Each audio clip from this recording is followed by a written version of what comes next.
여러분 안녕하십니까? 열정, 간절함, 진심, 수험생의 마음으로 다가가는 한국사 김석훈 선생입니다. 지난번에 선생님이 유튜브에다가 노래를 올렸을 때 그때는 조선후기 역사서 그 노래를 올렸습니다. 뜨거운 반응을 받았습니다. 여러분들 좋아요, 구독, 신청해 주신 분들 반드시 고득점으로 합격하실 거라는 거 저는 확신을 하고 있습니다. 자, 이번에는 광무개혁안, 정말로 중요한 게 광무개혁안인데 이 광무개혁안을 노래로 또 만들어서 여러분들 제가 수업 시간에 많이 불러드린 분들 같은 경우는 잘 익숙하게 들었을 텐데 약간의 개사가 좀 차이가 좀 있을 수 있습니다. 그러니까 들었던 분들이라도 다시 한번 잘 들어서 습득을 좀 해주시고요.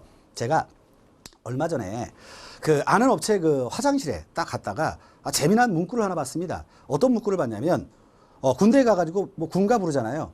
자, 군가에 첫눈에 반하기는 1분밖에 걸리지 않았고 군가에게 호감을 가지는 건 1시간밖에 걸리지 않았다. 군가를 사랑하게 되기까지는 하루밖에 걸리지 않았는데 군가를 잊는 데에는 영원히 걸린다. 자, 이렇게 이야기가 나온 문구를 보고 제가 살며시 미소를 지었습니다. 그럼 제가 왜 이 말씀을 드리냐면 노래라고 하는 건 뭐냐? 바로 이런 방식으로 여러분들이 자꾸 익숙하게 노래를 들었을 때 여러분들 뇌리에 그게 남아있다면 시험장에서도 잊혀지지 않을 거다. 이런 말씀으로 제가 우스갯소리를 곁들여서 한번 들려드렸습니다. 자, 그러면 광무개혁안 노래는 어디다가 선생님이 개사를 했냐면 여러분들 제가 이제 그 가수 이야기 할 때마다 잘 이름이 생각이 안 나는데 장미여관이라고 하는 예전에 그룹이 있었죠. 3인조였나요? 자, 그 분들이 불렀던 노래 중에 바로 봉숙이라는 노래가 있습니다. 야 봉수가 말라 집에 들어가려고 이런 노래 있잖아요. 거기다가 좀 생소하긴 하겠으나 자꾸 듣다 보면 익숙해질 테니까 여러분들이 반복해서 자꾸 들어주시기 바랍니다. 자, 그러면 노래를 한번 시작해 볼게요. 야 광무야 구본 신참을 하려고 의정부 복구해 대한국 국제반포 1899 13도 환원해 말라고 원수부 설치해 말라고 서울의 친시 지방의 진위대 증강 지계발급 상무사 조직 서북철도국 금보리 백동화 남발 호적 개편 직업기재라 간도관리사 이범윤 파견 자주외교 찾아서 중립파 찾아서 우편학당 평리원 내장원 제주밀란 일어나 풍경궁 건설에 재직회사 권업장 전습소.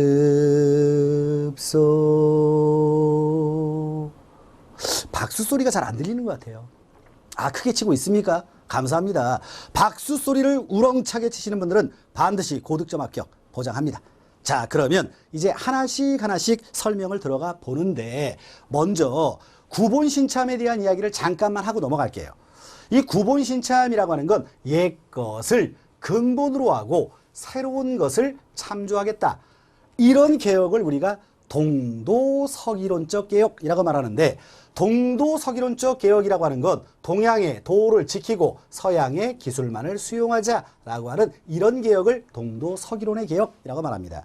실질적으로 말은 개혁이지만 복고, 이전으로 돌아가는 형태가 강하다. 왜? 황제권 강화가 세게 들어가 있으니까. 여러분들 근대사회라고 하는 건 황제, 왕의 권한은 축소시키고 다시 말하면 백성들, 즉 국민들의 권한을 높여주는 게 근대사회예요. 그런데 약간의 거꾸로의 개혁이 들어가 있기 때문에 구본신참, 동도서기론적 개혁이다. 이렇게 이야기를 합니다. 자, 그러면 설명을 하나씩 이제 들어가 보도록 하겠습니다. 설명을 들어가기에 앞서서 시기 구분을 한번 해드리는데 일단 먼저 아관파천이라고 하는 걸 먼저 말씀드릴게요. 아관파천은 왜 이름을 아관파천이라고 하느냐? 러시아 공사관으로 왕이 거처를 옮기는 걸 파천이라고 합니다. 그러면 왜 고종이 러시아 공사관으로 거처를 옮겼을까요? 1895년에 을미사변이 일어납니다. 을미사변을 우리가 명성황후 시해 사건이라고 이야기를 하잖아요.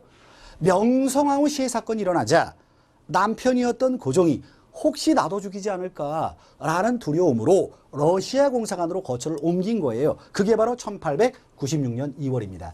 이걸로 인해 중단되었던 것이 을미사변 이후에 단행되었던 을미개혁이 바로 아관파천으로 중단되는 겁니다. 자, 그러면 아관파천 시기에는 어떤 사건들이 있었느냐? 1890년 4월 달에는 독립신문이 창간됩니다. 그리고 5월 달에는 베베르 고무라각서, 다른 말로 웨베르 고무라각서라고도 이야기하는데 왜 이렇게 두 가지를 다 이야기하냐면 W가 영어로 이야기를 하면 웨베르라고 읽고 독일어식으로 발음을 하면 베베르라고 읽습니다. 그래서 베베르 고무라각서 혹은 웨베르 고무라각서라고 하는 거예요. 이게 뭐냐면 고종이 러시아 공사관으로 거처를 옮겼으니까 당연히 러시아의 세력 중심으로 힘이 균형이 무너지겠죠. 그래서 당시 일본 공사였던 고무라가 베베르와 각서를 체결해서 세력 규정을 이루고자 한 걸 바로 베베르 고무라 각서, 다른 말로 서울 의정서라고도 이야기를 합니다. 그리고 7월 달에는 독립협회가 발족됩니다. 여러분들 제가 이야기할 때마다 뭔 얘기를 하냐면 독립협회가 나중이고 독립신문이 먼저예요. 절대로 독립협회는 독립신문을 창간할 수 없는 겁니다. 창간이라고 하는 건 1호 신문을 창간이라고 말하죠. 그래서 독립협회는 창간은 할 수 없고 발간은 할 수 있다. 이렇게 이야기를 해야 됩니다. 자, 그리고 이제 경운궁을 전궁으로 아과파천 당시에 경운궁을 증축합니다. 왜 경운궁을 증축하느냐? 전궁으로 삼아서 환궁하기 위해서 그렇습니다. 자, 시험 문제 경운궁으로 환궁을 하는데 창덕궁으로 환궁했다, 경복궁으로 환궁했다 다 틀리는 겁니다. 경운궁으로 환궁하는 게 1897년 2월이에요. 환궁을 하고 나서 8월 달에는 연호를 광무로 정합니다. 그래서 나오는 게 광무개혁이에요. 그리고 10월 달에는 환구단에 나아가서 대한제국을 선포하고 황제 국가를 표방하는 겁니다. 자, 10월 달부터를 우리가 대한제국이라고 이야기를 해요. 자, 차이점이 있다면 광무개혁의 시기는 오른쪽에 나오지만 아관파천 시기, 아관파천 시기만 따로 이야기하면, 자, 방금 전에 말씀드렸던 1890년 2월부터 1897년 2월까지 약 1년 동안입니다. 이때 경운궁 중축 이야기는 방금 전에 했었죠. 추가적인 이야기로 왜 이 말씀을 드리냐면 아까 노래를 시작할 때 야 광무야 구본신 참을 하려고 의정부 복구해 이렇게 했죠. 의정부 복구가 여기에 들어갑니다. 선생님, 광무개혁안에 들어가 있는데 왜 의정부 복구가 아관파천 시기에 써놨습니까? 자, 을미개혁이 중단된 게 아관파천으로 중단되었다라고 말했죠. 그러면 이 의정부 복구는 도대체 어느 개혁에 들어가야 되는 겁니까? 소급 적용을 시키는 거예요. 시기적으로는 아관파천 시기에 있었지만 광무개혁으로 소급 적용을 시킨다. 하지만 시점상 아관파천 시기에 있었던 일이다. 이걸 구분하기 위해서 따로 써놨습니다. 그리고 13도로 환원한 것 또한 바로 아관파천 시기에 있던 일이다. 자, 선생님이 조금 아까 광무개혁의 시점 자체와 대한제국의 시점 자체를 좀 달리 봐야 된다 이런 얘기를 하면서 잠깐 말이 이렇게 넘어갔는데 그 이야기는 바로 다음 페이지인 광무개혁안에서 한번 드리도록 하겠습니다. 자, 광무개혁은 언제부터 언제까지를 우리가 광무개혁 시기라고 이야기를 하냐면 광무개혁은 고종이 환궁을 해서 연호를 광무로 정한 게 8월 달이라고 말했죠. 바로 1897년부터 언제까지냐? 바로 1904년까지입니다. 1904년에 무엇 때문에 광무개혁이 중단된 거냐면 러일 전쟁 때문이에요. 그런데 대한제국 시기는 언제부터 언제까지를 대한제국 시기라고 이야기를 하냐? 대한제국 시기는 방금 전에 이야기했던 똑같아요. 1897년부터 언제까지냐? 일제강점기, 즉 쪽발이 새끼들한테 나라를 빼앗길 때까지, 이때까지를 우리가 대한제국 시기다라고 말한다. 시점 자체는 전혀 다른 거예요. 그러니까 즉 끝나는 시점이 여기는 러일 전쟁으로 여기는 한일합병 조약으로 시기가 다르다. 자, 이제 하나씩 설명을 해보면 정치적으로 대한국 국제라고 하는 걸 발표하는데 이 대한국 국제라고 하는 건 모든 권한을 황제 권한으로 다 귀속을 시키고 있는 겁니다. 그래서 대한국 국제가 시험 문제에 사례로 등장을 하면 시작할 때 전부 대한국 이렇게 시작을 해요. 그리고 얘는 연도를 집어넣었죠. 1899 연도가 대단히 중요하기 때문에 노래 가사에 1899가 들어가 있는 겁니다. 1899년. 이유가 다 있어요. 자, 만국공법이라고 하는 건 이거는 미국에서 만들어진 법이에요. 그 만국공법에 기초를 한 겁니다. 만국공법은 조선 후기에 이미 우리나라에 들어와 있습니다. 하지만 이 만국공법으로 법을 만든 건 대한국국제가 있다. 여기에 기초해서 법규교정소에서 제정을 한 게 대한국국제다. 이게 정치적인 측면이에요. 자, 그 다음에 원수부를 설치하는데 이 원수부 설치도 똑같은 1899년입니다. 자, 군 통수권자는 누구죠? 대통령이죠. 그것처럼 모든 군대, 나라에 있는 모든 군대를 왕이, 즉 고종 황제가 통치하는 걸 바로 원수부라고 말하는데 군 통수권자인 황제가 뭘 하냐면 원수라고 하면 안 됩니다. 대원수, 대원수로서 모든 군기를 통괄한다. 이걸 원수부라고 말하는데 자칫 하나를 주의하시기 바랍니다. 뭐냐면 태자 있죠. 태자가 원수예요. 태자가 원수로서 육해군을 통괄한다 라고 말하고 황제는 대원수로서 모든 군기를 통괄한다 이렇게 말하는 겁니다. 혹시라도 시험 문제 보기에 대한제국 시기 또는 광구개혁 시기에 태자가 육해군을 원수로서 통괄한다. 틀린 복이 아닙니다. 태자는 원수, 황제는 대원수다. 오케이?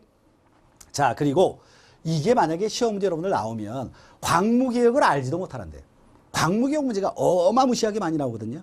알지도 못하는데 만약에 나왔다. 근데 중앙 서울에다가 친위대와 진위대를 증강시키고 지방에 시위대를 증강시켰다. 그럼 이거 알 수 있는 수험생이 몇 명이나 있겠습니까? 그래서 노래를 부르지 않으면 맞출 수가 없는 거예요. 서울의 친시 지방의 진위대 증강 이렇게 말했잖아요. 자, 여기까지 다시 한번 반복해서 노래 한번 불러볼까요?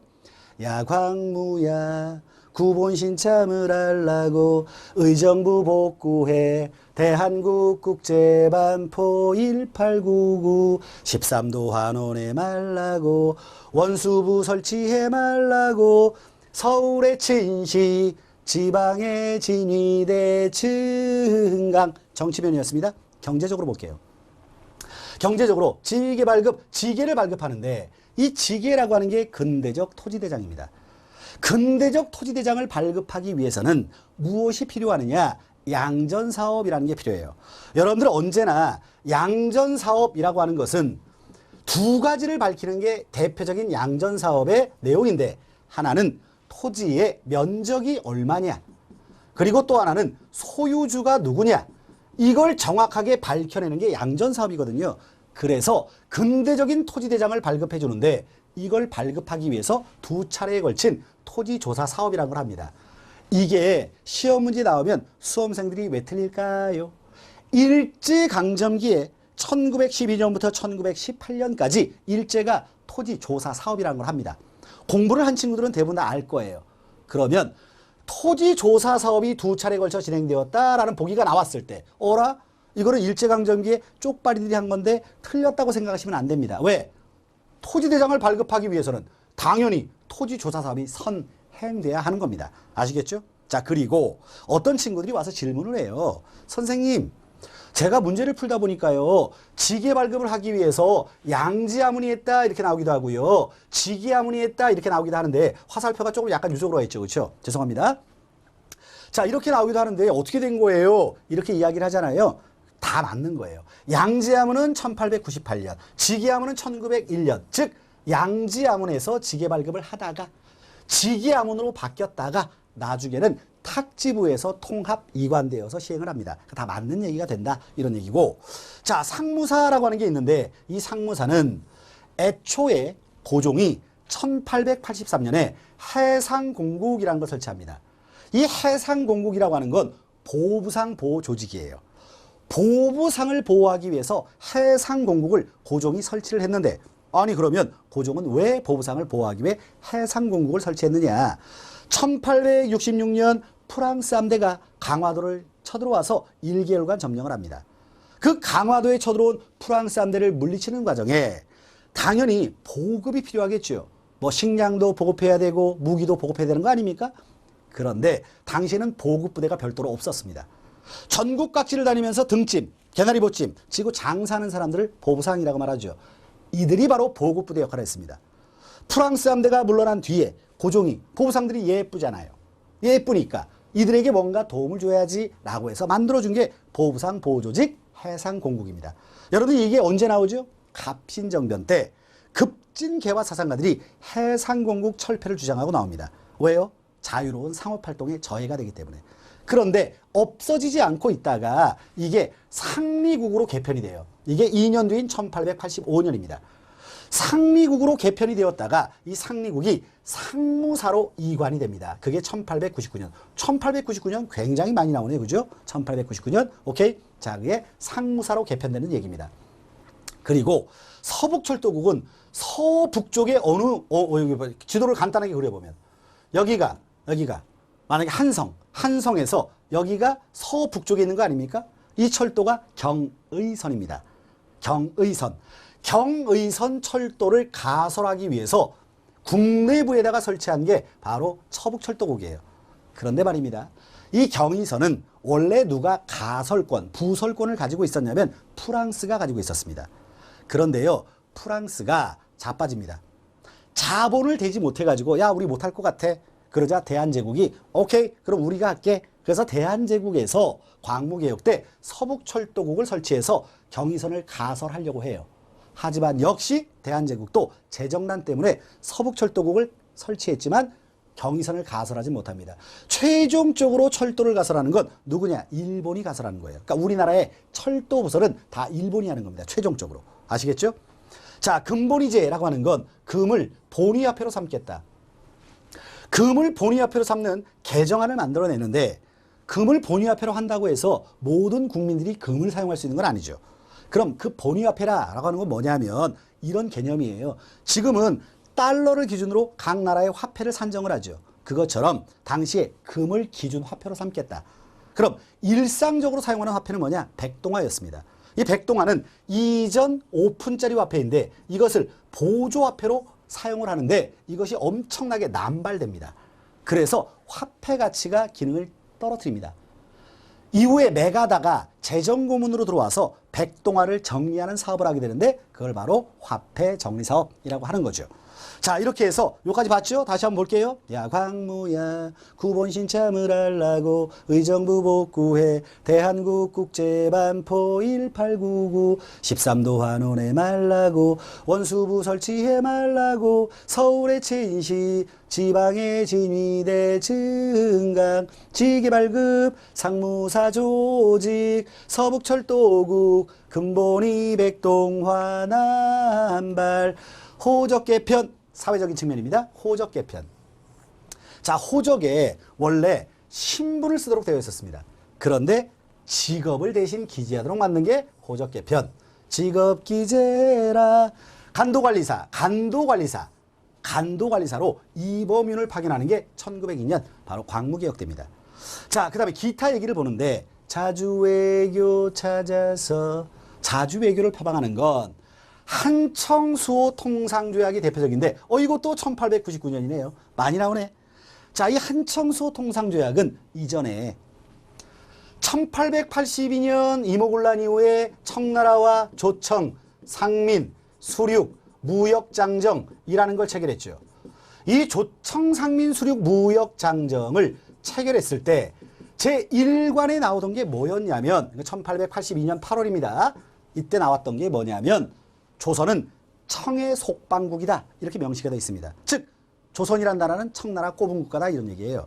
그런데 왜 자주적으로 한 청나라와 대등한 외교관계를 수립할 수 있었느냐? 청일전쟁에서 일본이 승리를 거두었죠. 그리고 청나라와 일본 사이에 시모노세키 조약이 체결되었는데 그때 청나라가 조선에 대한 종주권을 부정당하게 됩니다. 그것을 토대로 한청수호 통상조약을 맺어 자주 외교를 표방하는 게 광무개혁 때 일이다. 자, 그리고 중립화를 선언하는데 이 중립화를 선언하는 건 대표적으로 갑신정변 이후에도 중립화 선언이 나와요. 독일의 부영사 부들러, 우리나라의 육일준 등이 중립국가를 표방하고 나옵니다. 물론 아무런 성과를 거두지 못합니다. 근데 왜 당시에 그러면 중립국가가 표방이 되었느냐? 갑신정변 이후 1885년에 영국이 거문도를 불법 점령하면서 러시아의 블라디보스토크를 선제 공격하려고 합니다. 이러자 한반도 주변에 전쟁의 위기가 고조되니까 아무도 한반도를 못 건드린다라고 해서 중립국가를 주장하고 나온 거거든요. 그럼 이때는 러일 전쟁의 위기가 고조가 되니까 야, 니네 우리 주변에서 싸우지 마. 우리 중립국이야. 라고 중립화를 선언하게 되는 거예요. 이게 바로 러일 전쟁이 1904년 2월에 일어났는데 1904년 1월 달에 바로 중립국 선언을 하는 게 바로 중립화 선언이다. 하지만 이때도 호응을 얻지는 못합니다. 자, 우편학당. 전에는 선생님이 만국 우편연합이라고 해서 얘기를 했었지만 제가 이 이야기를 추가로 쓴 이유는 우편학당이라고 하는 게 최신사무, 우체사무죠. 우체사무를 위해서 요원을 양성하기 위해 근대식 학교를 설립한 게 우편학당입니다. 그러니까 최신사무를 전문적으로 담당하는 사람들을 양성하기 위한 일종의 교육기관. 그리고 상공업학교라든가 경성의학교라든가 이런 근대식 학교를 설립하게 되는데 하나만 추가적으로 더 쓸게요. 외국어 학교도 설립을 합니다. 자, 이 외국어 학교를 대표하는 것이 어떤 학교가 외국어 학교가 있냐면 한어학교. 한어학교 뭘 가리키는 거죠? 중국어를 가리키는 곳입니다.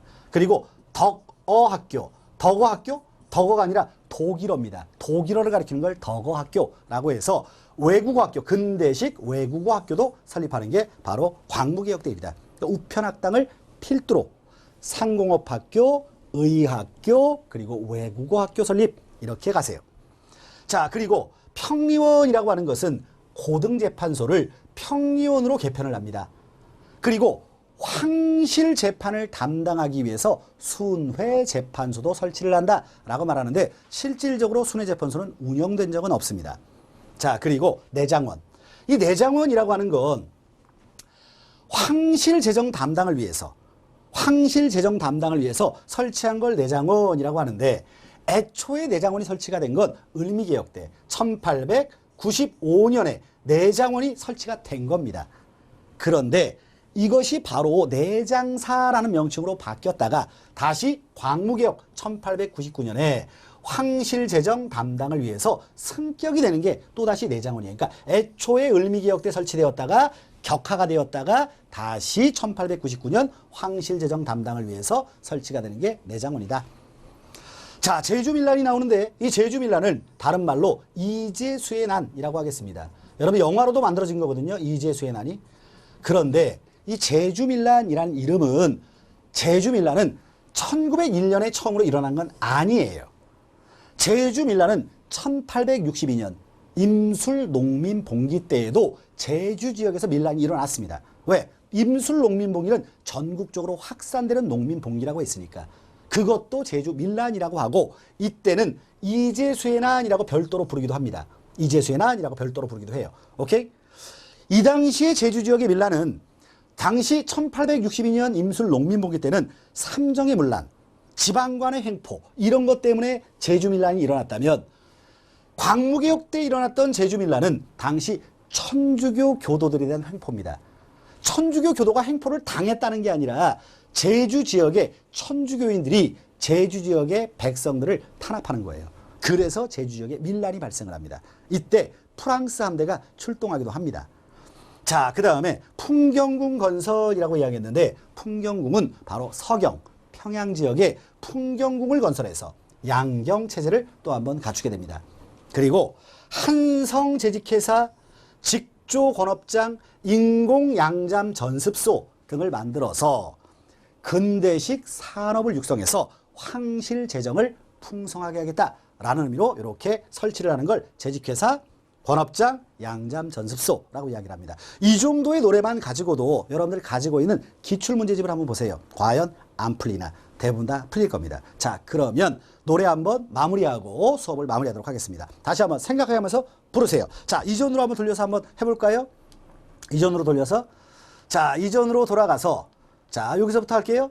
야 광무야 구본 신참을 하려고 의정부 복구해 대한국 국제반포 1899 13도 안원에 말라고 원수부 설치해 말라고 서울의 친시 지방의 진위대 증강 지게발급 상무사 조직 서북철도구 근본이 백동화 남발 호적개편 직업기재라 간도관리사 이범윤 파견